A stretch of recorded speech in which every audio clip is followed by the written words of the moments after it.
Good evening. I'm Britney Ricciardelli from Lake Wiley Christian in Lake Wiley, South Carolina. Let me tell you about a girl who wakes up with a crusty feeling in her eyes from crying herself to sleep the night before. Waking from her drowsy state, she grabs her phone, her connection to the world. She scrolls from app to app, looking at the latest drama, news. She already knows all her friends will be talking about what they read. Can you believe two people who barely even know each other would say that about the other? She wonders if people talk about her that way.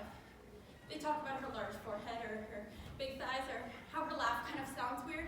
She doesn't have the long, silky, perfect hair she sees. Why can't she look more like them? She rolls out of bed and she looks in the mirror to see the perfection she calls herself. She walks to her closet to get dressed. No, I'll look too fat in that. No, they'll make fun of me, tossing her favorite shirt aside. Instead, she settles for the shirt with the latest brand on it and jeans that make her uncomfortable, but hey, everyone's wearing them. She looks in the mirror once again, not to see herself, but a cutout of what everyone else wants her to be. But hey, if everyone likes it, why change? She goes to meet with her friends and she can already hear them talking about the person they've decided to hate for what seems like no reason at all, or how they need to know that their crush likes them just so they'll feel like enough. Her mind wanders to the things going on in the world, the difference they can make. She knows she never speak aloud of this. They'll just tell her, stop being so serious. It's not even our problem. So she keeps those thoughts that could change the world, or maybe just a single life to herself. They ask her how she is, and she tells them she's fine, even though she's not. She's had 2 panic attacks this week. Her parents are fighting. The boy she put all of her value in just broke up with her. She can feel herself start tearing up, so she walks to the bathroom. No one asks where she's going. They probably don't even notice she's gone. Once she arrives at the bathroom, her mind takes over.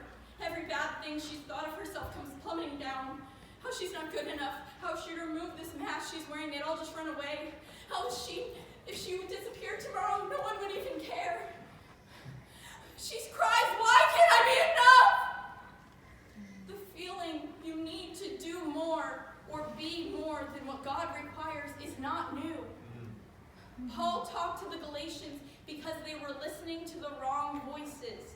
They were being told they had to check off the list to be worthy Christians, to be enough. Paul had already told them that by accepting Jesus, their lives would be fulfilled. Paul knew the gospel God had given him was correct, and he was unwilling to let the opinions of others change him. In Galatians 1:10, Paul says, am I now trying to win the approval of men or of God? Or am I trying to please men? If I were still trying to please men, I would not be a servant of Christ. I like the use of the word win in this translation, because when you want to win something, you tend to put a lot of thought and effort towards it. When we have trouble connecting with God, it may be because we're only giving him half of our heart and our thoughts. The other half belongs to the world. Yeah. Is your mindset on honoring God or men? Think about this. God cares about you so much.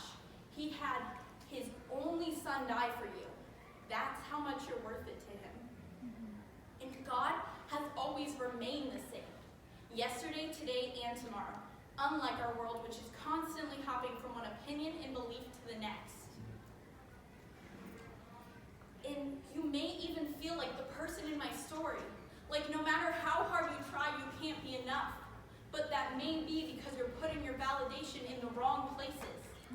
Are you putting your validation in earthly things or from our Heavenly Father? My question to you is, what are you going to base your worth on? Thank you. Yeah!